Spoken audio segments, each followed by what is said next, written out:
Oke, assalamualaikum warahmatullahi wabarakatuh. Halo teman-teman semua, bagaimana kabarnya hari ini? Semoga selalu dalam keadaan sehat dan tetap semangat. Oke, jadi kali ini kita akan membahas mengenai topik assessment di Askmatik.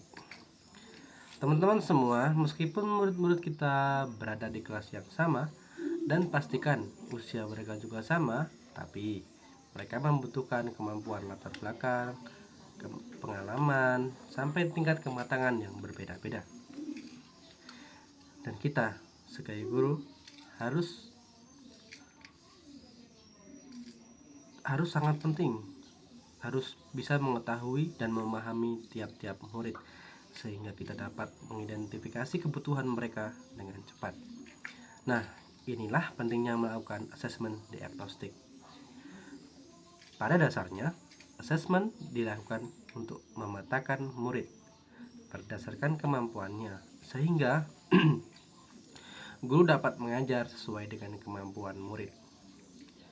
Asesmen bukan hanya mengenai penilaian tentang murid, tapi juga bisa menjadi proses pemerolehan informasi bagi seorang guru.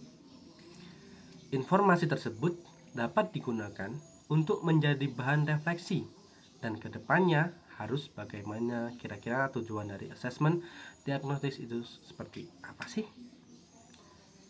Nah, jadi tujuan dari asesmen diagnostik untuk mengidentifikasi kompetensi dan kekuatan kelemahan murid, dan hasilnya bisa dijadikan sebagai rujukan dalam merancang sebuah proses pembelajaran sesuai dengan kebutuhan pembelajaran murid.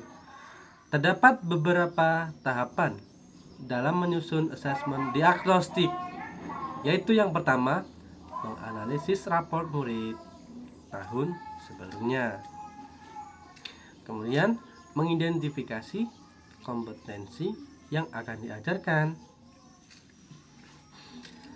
Pasti teman-teman semua bisa menggunakan indikator turunan untuk dari setiap kompetensi yang akan diajarkan.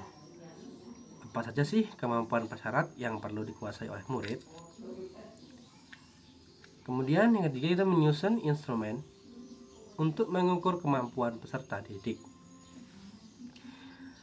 Instrumen assessment yang dimaksud adalah seperti keterampilan checklist, tes, hasil observasi, dan lainnya. Menggali informasi.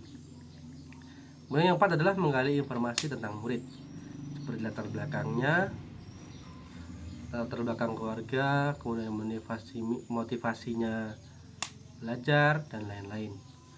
Kemudian melaksanakan asesmen dan mengolah hasil. Kemudian menggunakan hasil data asesmen untuk merencanakan pembelajaran yang lebih bermakna dan tepat sasaran. Asesmen diagnostik dapat juga dilakukan di awal pembahasan materi baru. Asesmen diagnostik dilakukan pada kompetensi-kompetensi yang dirasa penting untuk diketahui guru dari awal. Guru dapat membuat rangkaian soal untuk kompetensi tersebut. Dalam hal ini, guru tidak akan lepas dari yang namanya keterampilan proses dalam pembelajaran. Keterampilan proses tidak selalu merupakan urutan langkah, melainkan suatu siklus dinamis yang dapat disesuaikan dengan perkembangan serta kemampuan murid.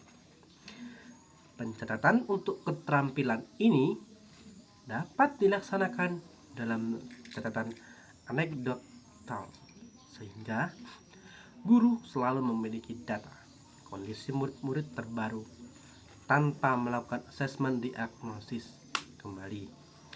Jadi kita hanya tinggal mengolah dan memperbarui pengelompokan yang sudah dibuat. Nah, itulah penjelasan mengenai asesmen diagnostik. Semoga teman-teman bisa memahami dengan baik ya. Tetap semangat, salam bahagia, dan sejahtera untuk teman-teman. Oke, saya akhiri. Wassalamualaikum warahmatullahi wabarakatuh.